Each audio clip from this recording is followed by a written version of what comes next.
Você sabia que a Bíblia traz instruções específicas sobre os relacionamentos familiares? Muitas vezes a família não vai bem porque nós deixamos de considerar o que Deus nos orienta na palavra dele. E na medida em que nos afastamos dos princípios de Deus, a nossa casa vai se tornando um lugar difícil de se conviver. Mas hoje eu quero deixar 3 conselhos preciosos para a família. Conselhos que podem abençoar o seu relacionamento. Eu peço que você escreva uma frase profética aqui nos comentários. Escreva assim: a minha casa é um lugar de bênção. Escreva isso.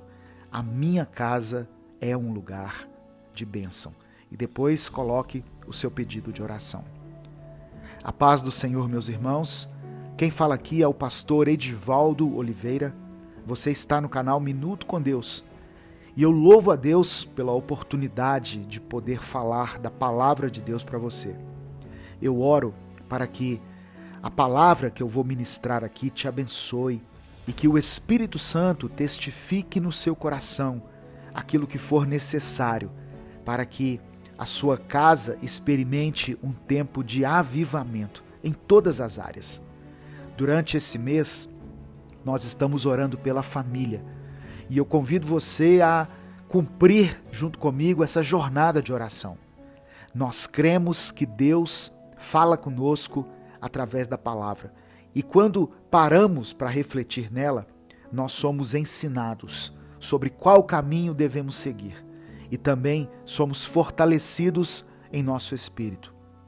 A oração é a nossa principal arma no mundo espiritual e ela faz com que a vontade do Senhor se cumpra na nossa vida. Antes de começar, eu quero pedir que você já se inscreva aqui no nosso canal e ative o sininho das notificações que vai aparecer aí para você. Eu também quero agradecer a todas as pessoas que têm nos ajudado a produzir o nosso conteúdo, através das ofertas que nos enviam e também aqueles que se tornaram membros do canal. Que o Senhor multiplique poderosamente na sua vida e retribua muitas vezes mais tudo aquilo que você tem semeado no nosso ministério.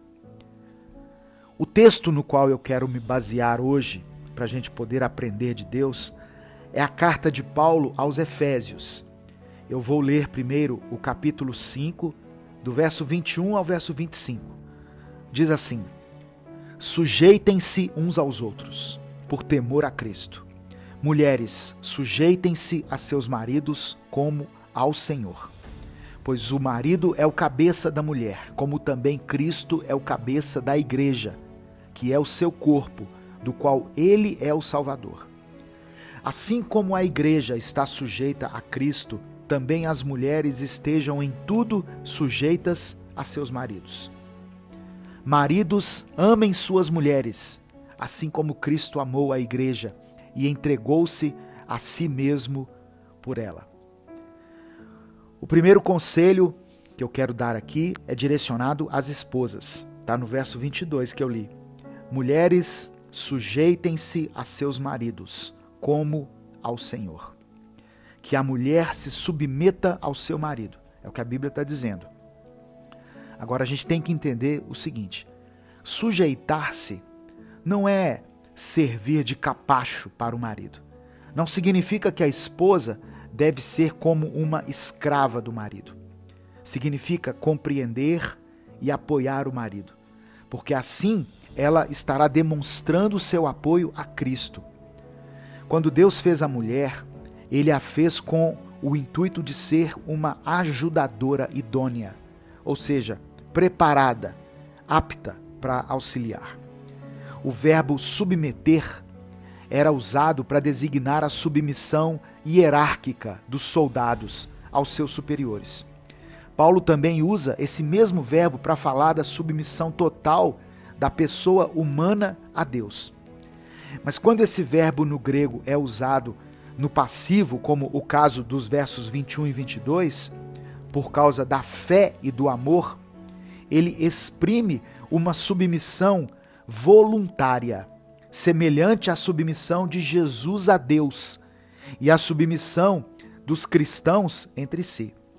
A submissão de uns aos outros, assim como a submissão da mulher ao marido, se formos pensar por essa forma, ela ganha um sentido novo e pode ser entendida como estejam a serviço uns dos outros, como diz em Gálatas capítulo 5, verso 13. E em Filipenses, no capítulo 2, verso 3, Paulo ainda disse, considerando cada um os outros superiores a si mesmo. Então, não é porque está escrito que a mulher deve se submeter ao marido que nós devemos pensar que o marido é mais importante do que a mulher, ou que é maior do que ela. Eu quero que você, esposa que está ouvindo isso, pense comigo aqui. Imagine que o seu marido seja uma pessoa que ama você acima de qualquer outra, que faz de tudo para te fazer feliz, que protege você, que é um homem fiel, que te trata com gentileza, que te coloca para cima, que se sacrifica por sua causa, inclusive daria a vida dele em troca da sua. Esse é o padrão de marido a quem as esposas devem se submeter. A submissão da esposa não é um castigo, mas ela é feita como reconhecimento do amor que ela já recebeu do marido. Por isso Paulo compara o relacionamento conjugal à união de Cristo com a igreja. Nós não nos submetemos a Jesus por medo, pela violência. Nós servimos a Deus por gratidão pelo que Ele fez por nós. Eu estou falando isso aqui porque esse é um ponto de debate para muitas pessoas. Durante muitos anos, essa passagem foi usada como base para atitudes machistas e preconceituosas que sempre quiseram desmerecer o valor da mulher e o papel dela na família e na igreja. Por isso que quando a gente fala em submissão da mulher, muitas já começam a olhar desconfiadas. Mas é interessante nós percebermos que antes da submissão da mulher, Paulo fala no versículo 21 que devemos nos submeter uns aos outros. Versículo 25 diz assim: maridos, amem suas mulheres, assim como Cristo amou a igreja e entregou-se a si mesmo por ela. O segundo conselho que eu quero deixar aqui hoje é que os maridos devem amar suas esposas. Presta atenção. Quem ama, cuida. Quem ama, respeita. Quem ama é fiel, mesmo quando ela não está presente. Quem ama se sacrifica pela pessoa amada. Abre mão das suas próprias vontades por causa dela. Quem ama tem paciência, se interessa pelas coisas dela.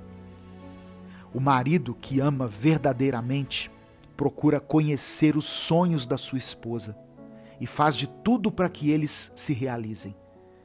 Tem maridos que dizem assim: eu estou bem, ela é que é o problema. Presta atenção, meu irmão, se ela não está bem, você não pode estar bem, porque vocês dois são uma só carne. Quem ama ajuda a esposa de alguma forma para que ela fique bem. E no versículo 33, o apóstolo Paulo faz uma síntese desses dois mandamentos aqui. Ele diz assim: portanto, cada um de vocês também ame a sua mulher como a si mesmo, e a mulher trate o marido com todo respeito. Necessidade da mulher: ser amada. Necessidade do homem: ser tratado com respeito. E o terceiro conselho para a família, para nós podermos orar, está em Efésios capítulo 6, do verso 1 ao verso 4. Filhos, obedeçam a seus pais no Senhor, pois isso é justo. Honra teu pai e tua mãe, este é o primeiro mandamento com promessa, para que tudo te corra bem e tenhas longa vida sobre a terra.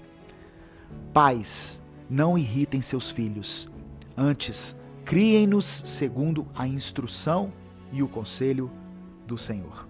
Então, os dois primeiros conselhos dizem respeito ao marido e à esposa, e o terceiro dizem respeito aos pais e filhos. Que os filhos obedeçam aos seus pais. Presta atenção no que diz o verso 1. No Senhor, pois isso é justo.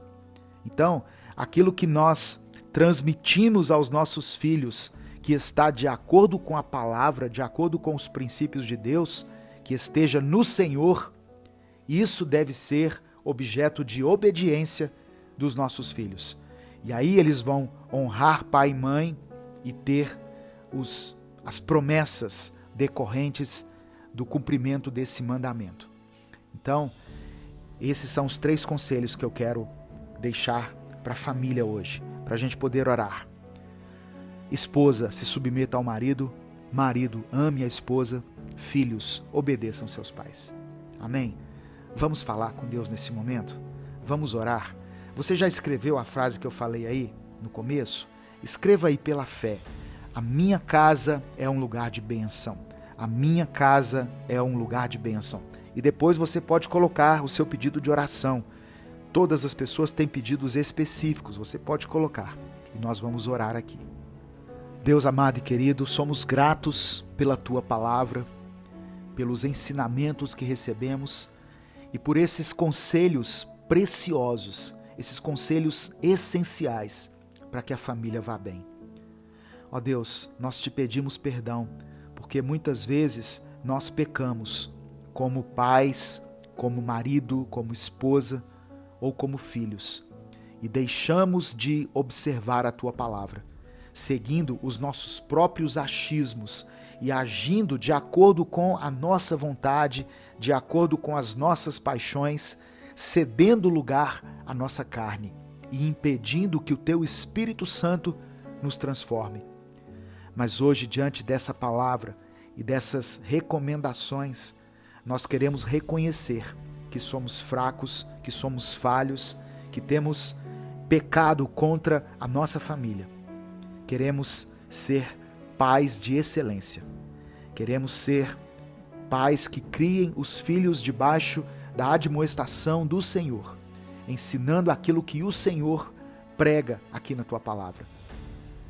Deus, que cada esposa que estiver me ouvindo possa compreender no seu espírito, possa receber pela fé essa palavra e possa ser uma mulher submissa, dentro desses parâmetros que foram mencionados aqui na palavra, que possa contribuir com a missão do marido, que possa abençoar, que possa ser sábia dentro do seu lar e conduzir aquilo que vier às suas mãos de forma correta, de forma tranquila, objetiva e sábia. Ó Deus, ensina cada marido que for alcançado por essa mensagem a amar a sua esposa mais do que qualquer outra pessoa aqui na terra, assim como Cristo amou a igreja e se entregou por ela. Ensina, Senhor, cada marido a se sacrificar pela sua esposa, a cuidar dela, a protegê-la, a suprir as suas necessidades físicas, emocionais, sentimentais, a dar a ela aquilo que ela realmente necessita. Que toda esposa que estiver ouvindo possa se sentir amada pelo seu marido. Que os nossos filhos sejam obedientes aos pais, para que as bênçãos do Senhor os alcance. Eu coloco diante do Senhor cada pedido de oração que foi mencionado aqui nos comentários. Que o Senhor traga a provisão, a cura das enfermidades, a restauração dos relacionamentos. Que o Senhor derrame a Tua bênção, ó Deus, que o Senhor olhe com compaixão para essa família e não permita que ela seja destruída. É por isso que nós oramos e Te agradecemos em nome de Jesus. Amém. Compartilhe essa mensagem, ela pode transformar a vida de alguém. Deus te abençoe. Eu sou o pastor Edivaldo Oliveira. Você está no canal Minuto com Deus. Até o nosso próximo vídeo, se Deus quiser.